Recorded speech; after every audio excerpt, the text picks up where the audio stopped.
রাজধানীর কড়াইল, সাততলা ও ভাসানটেকের বাসিন্দাদের জন্য ২০ তলা ভবনে আধুনিক আবাসন নির্মাণের পরিকল্পনা করছে সরকার।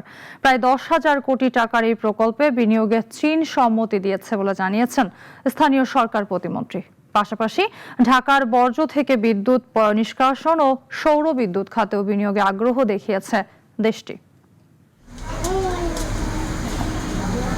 ঢাকার নগরায়নের ইতিহাসে বস্তি যেন দীর্ঘদিনের এক অনিবার্য বাস্তবতা। কাজের সন্ধানে শহরে আসা মানুষের বড় একটি অংশ আশ্রয় নিয়েছে এসব অনানুষ্ঠানিক বসতিতে। সময়ের সঙ্গে রাজধানী বড় হয়েছে, কিন্তু অনেক বস্তিবাসীর জীবনমান রয়ে গেছে অনুন্নত আবাসন, অস্বাস্থ্যকর পরিবেশ আর অনিশ্চয়তার মধ্যে। রাজধানীর অন্যতম বড় বস্তি কড়াইল, এর সঙ্গে রয়েছে সাততলা ও ভাসানটেক বস্তি। এবার এই ৩ এলাকার বাসিন্দাদের জন্য আধুনিক আবাসনের পরিকল্পনা সামনে এনেছে সরকার। স্থানীয় সরকার বিভাগ থেকে তাদের আবাসন ডেভেলপমেন্ট করে দেওয়ার জন্য আধুনিক আবাসন ব্যবস্থা, যেখানে তারা ফ্রি বসবাস করতে পারবে আর কি। এই আবাসন ব্যবস্থার আমাদের একটা প্রস্তাব বিআইডির মাধ্যমে তাদেরকে দেওয়া হয়েছে। প্রস্তাব অনুযায়ী ২০ তলা ভবনে তৈরি হবে ছোট ছোট আবাসিক ইউনিট। প্রতিটি ইউনিটের আয়তন হবে প্রায় ৬০০ থেকে ৬৫০ বর্গফুট। বর্তমানে যারা এইসব বস্তিতে বসবাস করছেন, পর্যায়ক্রমে তাদের পুনর্বাসন করা হবে এইসব ফ্ল্যাটে।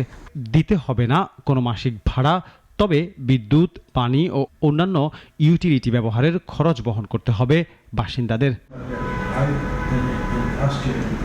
প্রায় ১০,০০০ কোটি টাকার এই প্রকল্পে অর্থায়নের প্রস্তাব চীনের কাছে দেয়া হয়েছে অর্থনৈতিক সম্পর্ক বিভাগের মাধ্যমে।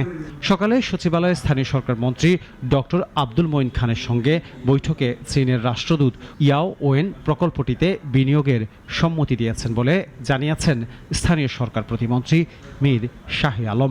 ওই প্রস্তাবটি বিবেচনার জন্য উনি বলেছেন এবং প্রাথমিকভাবে তারা সম্মতি হয়েছে এবং তারা বলেছে যে পুরোটা যদি একসাথে আমরা নাও পারি, আমরা প্রায়োরিটি বেসিসে পর্যায়ক্রমে আমরা এখানে ইনভেস্ট করব। ঢাকার বর্জ্য ব্যবস্থাপনাকেও বিদ্যুৎ উৎপাদনের উৎসে পরিণত করার পরিকল্পনা রয়েছে সরকারের। আমিনবাজার ল্যান্ডফিলে বর্জ্য থেকে বিদ্যুৎ উৎপাদন প্রকল্পে চীনা কোম্পানি কাজ করছে জানিয়ে প্রতিমন্ত্রী বলেন, আগামী ১৮ মাসের মধ্যে বর্জ্য থেকে ৪২ মেগাওয়াট বিদ্যুৎ উৎপাদন করে জাতীয় গ্রিডে সরবরাহ করা হবে। আগামী ১.৫ বছরের মধ্যে তারা জাতীয় গ্রিডে ৪২ মেগাওয়াট বিদ্যুৎ জাতীয় গ্রিডে তারা ওখান থেকে দিবেন, ময়লা আবর্জনা থেকে বিদ্যুৎ উৎপাদন করে। এদিকে দাসেরকান্দি পয়ঃনিষ্কাশন শোধনাগারের বাকি সংযোগ সম্পন্ন করতে প্রায় ১,০০০ কোটি টাকার প্রকল্পেও চীনের বিনিয়োগ চাওয়া হয়েছে। পাশাপাশি সরকারি ভবনের ছাদে সৌর বিদ্যুৎ এবং ঢাকা দক্ষিণ সিটি কর্পোরেশনের ল্যান্ডফিলের বর্জ্য থেকে দৈনিক ৪০ থেকে ৫০ মেগাওয়াট বিদ্যুৎ উৎপাদনের সম্ভাবনা নিয়েও আলোচনা হয়েছে বলেও জানান মন্ত্রী। যারা আছে কেউ বঞ্চিত হবে না, সবাইকে। আনোয়ার হোসেন, নাগরিক, ঢাকা।